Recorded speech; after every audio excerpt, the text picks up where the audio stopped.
అది లేదు.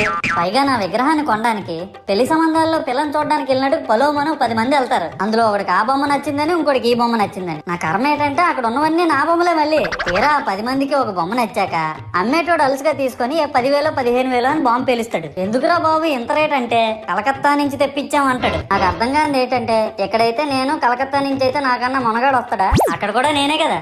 ఇలా నన్ను బజార్లో పెట్టి బేరం ఆడి నా మొహానికి ముసుగేసి వ్యాన్ ఎక్కిస్తారు. ఆ వ్యాన్ డ్రైవర్ గాడు నేను ఉన్నానని కూడా చూడకుండా ఏదో ఆలోచించుకుంటూ డ్రైవ్ చేస్తా గతకల్లో గబ్బి గుబ్బి అని తించేసి నా కాల్లో చెయ్యి ఎరగొట్టేస్తాడు. ఈ విషయం చందాలు ఇచ్చిన చిన్నోళ్ళకి తెలిస్తే మళ్ళీ ఇరిగిపోయిన బొమ్మ పెట్టకూడదని ఏ బొమ్మ రాసి కవర్ చేసేస్తాడు. సరేలే జరిగిందేదో జరిగింది, నా భక్తులే కదా కూల్ బ్రో అని చిల్లయ్యే లోపు నన్ను పందిర్లో పెట్టి ముసుగు తీసి నాకన్నా పొడుగుండే సౌండ్ బాక్సులు 2 నా చెవులు పక్కన పెట్టి డీజే గణేష్ బ్రో అని చెప్పి నా పాటలను కూని చేస్తారు. సరేలే పిల్లలు కదా ఇప్పుడు కాకపోతే ఎప్పుడు ఎంజాయ్ చేస్తారు, కాసేపట్లో పూజ స్టార్ట్ చేస్తారని వెయిట్ చేస్తా ఉంటే ఆ 5 రూపాయల వ్రతకల్పన బుక్ చూస్తే